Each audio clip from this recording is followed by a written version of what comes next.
তুমি সালাম দাও চেনা অচেনা যে কোনো ব্যক্তিকে। রাস্তা থেকে কষ্টদায়ক বস্তু সরিয়ে ফেলা, এটাও খুব সহজ কাজ। দিনে 100 বার করে সুবহানাল্লাহ ওয়া বিহামদিহি বলুন তো। সুবহানাল্লাহ ওয়া বিহামদিহি কষ্ট হলো। নেকির উদ্দেশ্যে সালাম করবে, ভোট নেওয়ার উদ্দেশ্যে নয়। ছোট্ট ছোট্ট কতগুলো আমল আপনাদেরকে আমরা শুনিয়ে দিই, যেগুলো বহু নেকি পাবেন। যেমন আল্লাহ রসুল বলছেন, তো আসসালামু আলা মান তারিফ আমার লাম তারিফ। তুমি সালাম দাও চেনা অচেনা যে কোনো ব্যক্তিকে। ছোট্ট একটা বিষয়, কোনো কঠিন ব্যাপার কি এটা? লাভ কি? প্রথমবার সালাম দেবেন, আসসালামু আলাইকুম 10 নেকি, আসসালামু আলাইকুম ওয়া রাহমাতুল্লাহ 20 নেকি, আসসালামু আলাইকুম ওয়া রাহমাতুল্লাহি ওয়া বারাকাতুহু 30 নেকি। এই যে 30টা নেকি পেলেন বিনা কষ্টে। সালাম দিলে সমস্যা কি? এটা সবাই পারবে না। সবাই হেসে কথা বলবে, পলিটিক্যাল মুস্কি হাসি না, সত্যিকারের হাসি। আজকাল হাসিরও রকম ফের আছে, হাত বেঁকিয়ে পলিটিক্যাল খুব হাসি একরকম লোকদেরকে আমরা চিনি। এইটা না, খোলা মনে নেকির উদ্দেশ্যে আপনি হাসি মুখে কথা বলবেন, তাহলে তোমার এই হাসিটাও ইবাদত হবে। এটা তিরমিজির হাদিস। কোনো সৎ কাজকে তুচ্ছ মনে করবে না, এমনকি তোমার ভাইয়ের সাথে হাসি মুখে সাক্ষাৎ করা, এটা সহিহ মুসলিমের হাদিস। নেকির উদ্দেশ্যে সালাম করবে, ভোট নেওয়ার উদ্দেশ্যে নয়। রাস্তা থেকে কষ্টদায়ক বস্তু সরিয়ে ফেলা, এটাও খুব সহজ কাজ। রাস্তায় পড়ে আছে কাঁচকলার খোসা, ডেঞ্জারাস জিনিস কিন্তু, বা পাকা কলার খোসা, গাড়ি যাচ্ছে সবসময়, পট করে যদি ওর উপরে চাকাটা চলে দেয়, গাড়ি স্লিপ করে ড্রেনে পড়ে যাবে, কত মানুষের মৃত্যুর কারণ হবে। অথচ আপনি একটা কাজ করলেন, ছোট কাজ, আপনি বহু নেকি পেয়ে গেলেন। রাস্তা কাটা সরানোর ব্যাপারে আপনার হাদিসটা জানেন, আমি বহুবার এখানে বলেছি।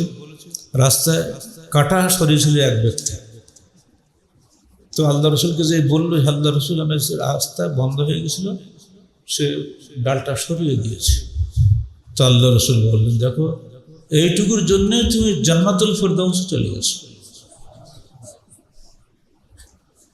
এটা আমাদের জীবনে এখন আমি হাঁটতে পারি না, বহু এগুলি করেছি আমরা, এবং আমার সঙ্গে যারা হাঁটতে তারাও করতো। এর সাথে শুনলে আপনি আশ্চর্য হবেন। অনেক একদিন একটা রাস্তার ধারে মরা কুকুর দেখছি। ধরা যে কুকুর যদি এখানে দুর্গন্ধ দেয়, একে তো সরানোর কেউ নেই, কত লোক যে কষ্ট পাচ্ছে। কোথায়? ওই যেখানে আমাদের ইস্তেমা হতে হবে, ওইখানে ট্রাক টার্মিনালের ওপাশে। সেই কুকুর গর্ত করে ডুবে,